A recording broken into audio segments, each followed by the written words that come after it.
And welcome to Bright Spark CSS Academy. I am Halima Sadia and this lecture is based on idioms taken from past papers of CSS. जैसा कि पिछले कुछ lectures में हमने idioms cover किए थे, year by year cover किए थे, इसी तरह हम इस वीडियो में भी इनको कंटिन्यू करेंगे और आज के लेक्चर में हम 1981 और 1982 के ईडियम्स, सॉल्व ईडियम्स को कवर करेंगे. And you can see this advertisement and you can see it in our other videos as well. और इसमें हमने अपनी प्रेसी कॉम्प्रिहेंशन और उर्दू टू इंग्लिश ट्रांसलेशन की स्पेशल क्लासेस हैं जो हमारी ऑनलाइन क्लासेस, उससे रिलेटेड इन्फॉर्मेशन प्रोवाइड किए. So if you want to avail this opportunity, if you want to prepare for these classes, please contact us. Now idioms from 1981 and 1982.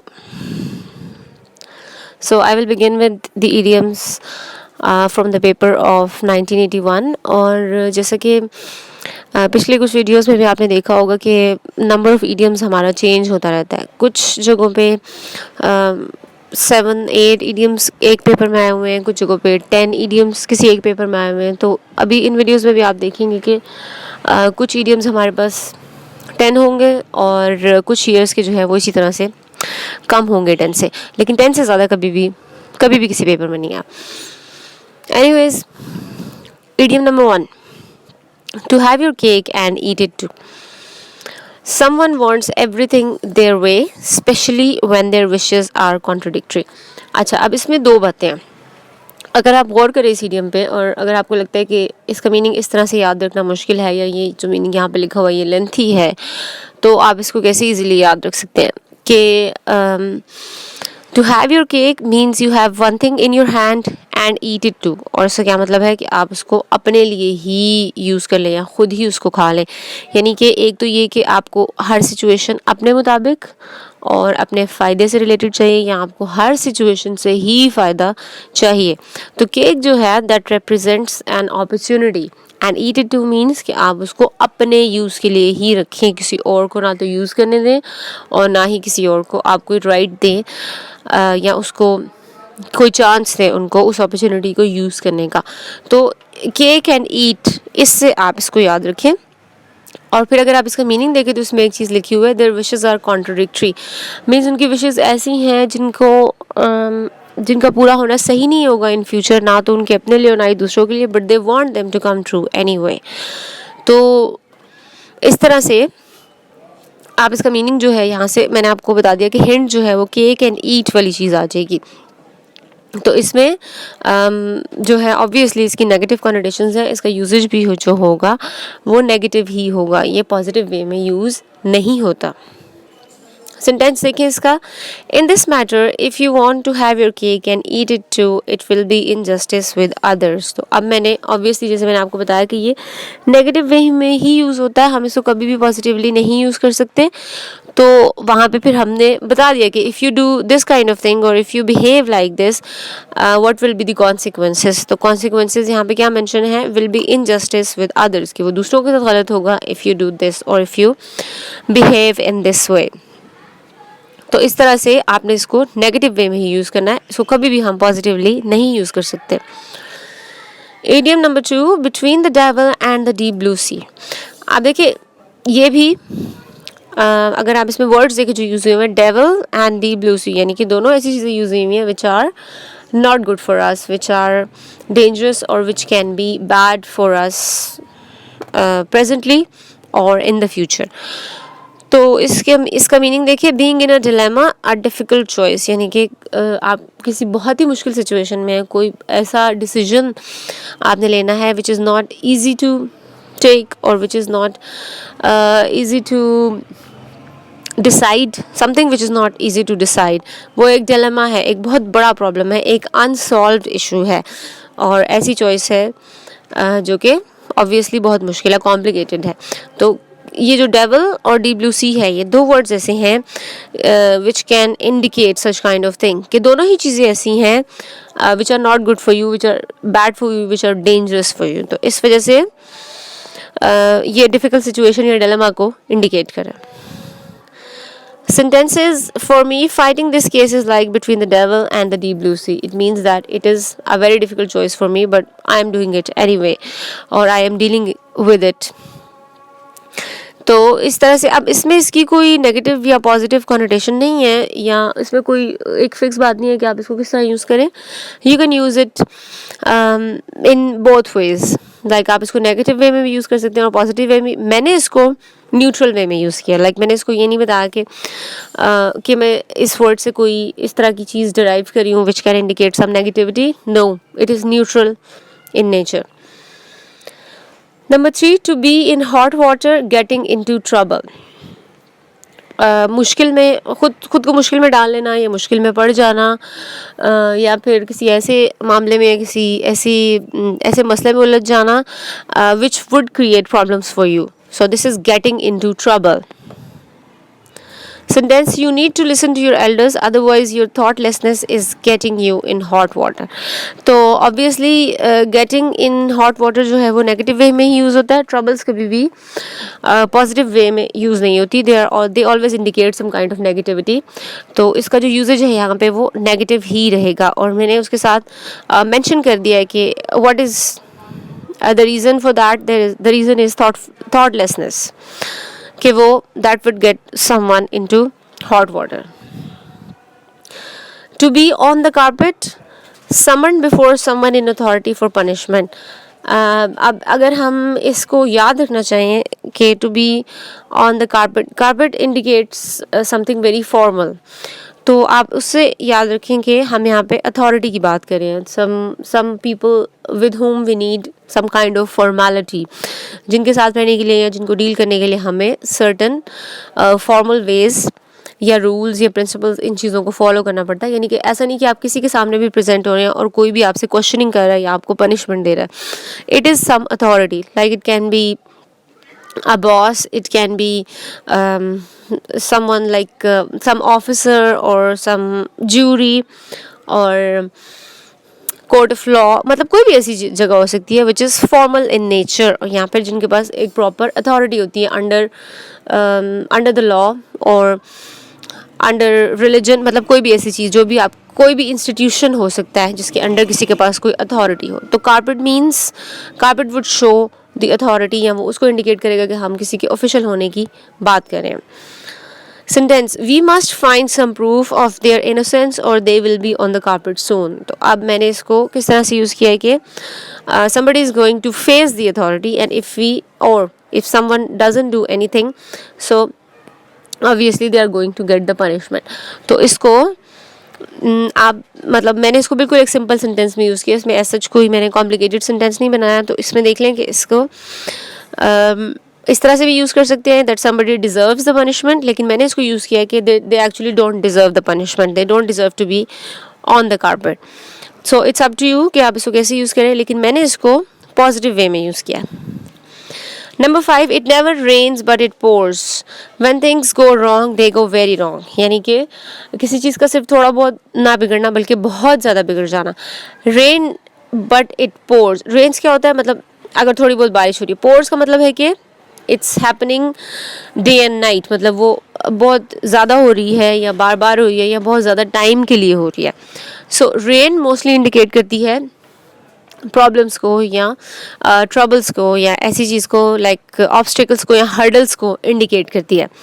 तो यहाँ पे अगर रेन से ज़्यादा पोर्स की बात आ जाए, यानी कि बहुत ज़्यादा like flooding kind of rain हो रही है, सो ऑब्वियसली अगर हम इसको प्रॉब्लम की सेंस में ले रहे हैं तो pores means very very large problems, something go very very wrong. तो यहाँ पे लिखा हुआ है कि when things go wrong they go very wrong, बहुत ज़्यादा मामलात का बिगड़ जाना. Sentence, it's no surprise that my proposal was rejected because for me it never rains but it pours. So इसकी negative connotations हैं और वो उसी तरह से यूज़ हो रहा है कि जब मामलात बिगड़ते हैं तो फिर वो बहुत ज़्यादा बिगड़ जाते हैं. So it is not a surprise for me or for somebody.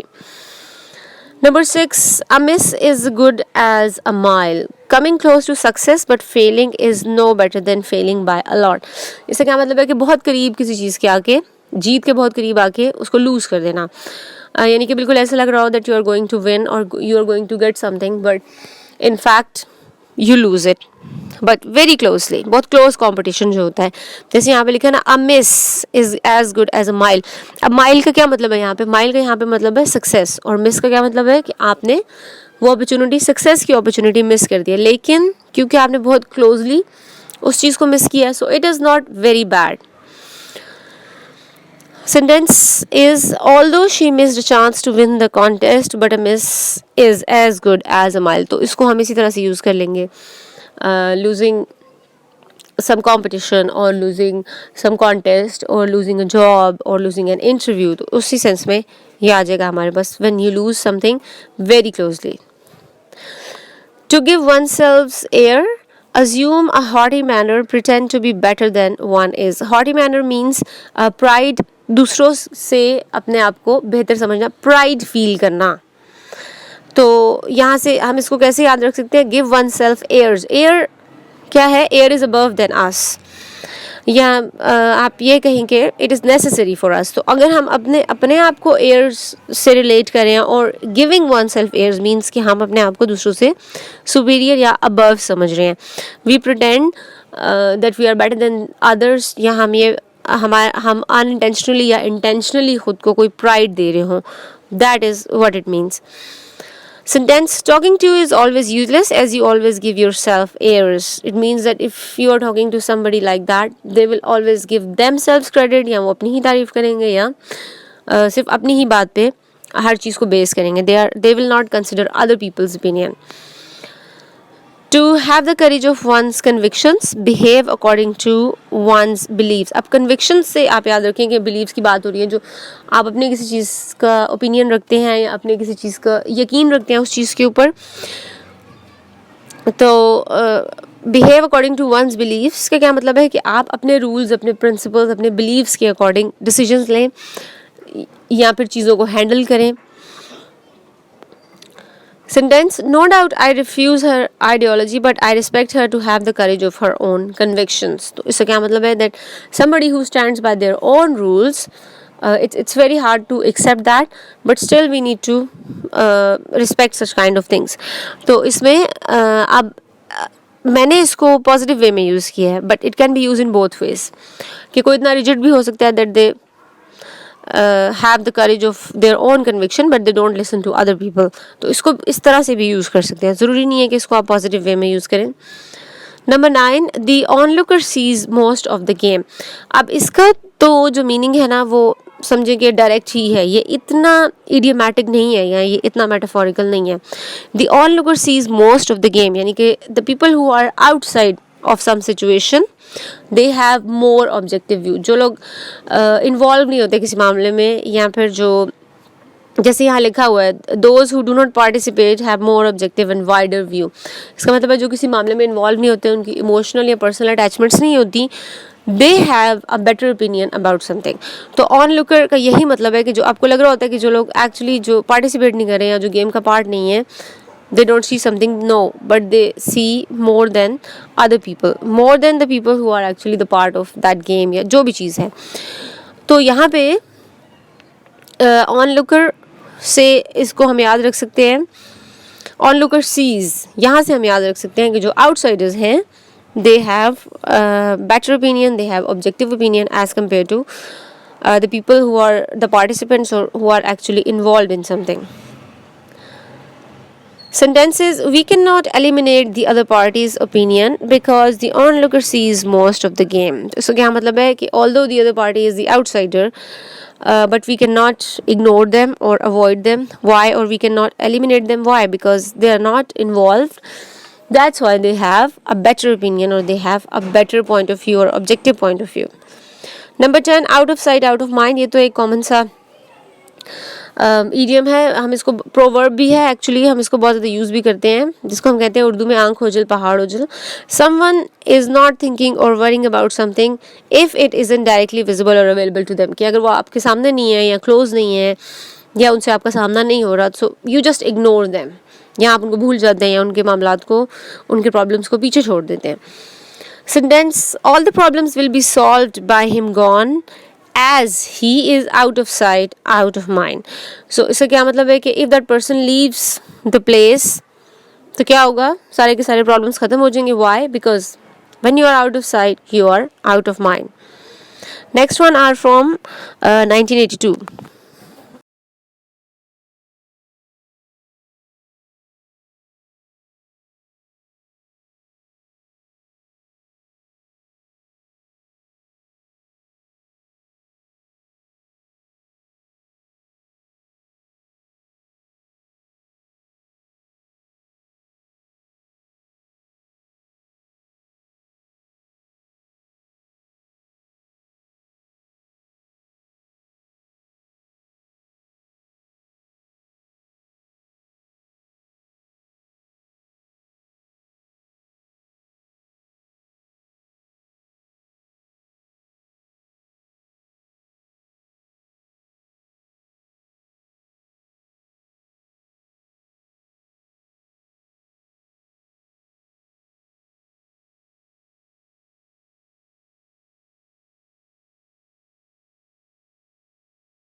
So these idioms have been taken from the past papers of CSS in 1982. और इसमें सबसे पहला idiom है to come to a dead end.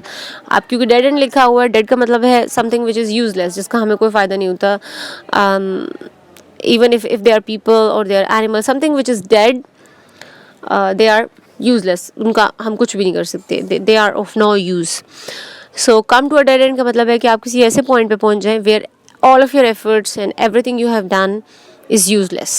A passage that has no exit, यानी कि ऐसी जगह जहाँ पे आप ना आगे जा सकते हैं, पीछे ज़रूर जा सकते हैं, but you can not go forward, या आप उसमें कुछ प्रोग्रेसिव नहीं कर सकते. That is to come to a dead end. Sentence देखिए, we are facing one after another dead end therefore it would be wise to close this case. इसका क्या मतलब है कि whatever we are doing और whatever we are trying to do is useless. उसका कोई फ़ायदा नहीं है, उसमें एक के बाद दूसरा डेड एंड आ रहा है और यूजलेस चीज़ें आ रही हैं वहाँ पे. तो फिर क्या है, बेहतर यही होगा कि we should leave these things.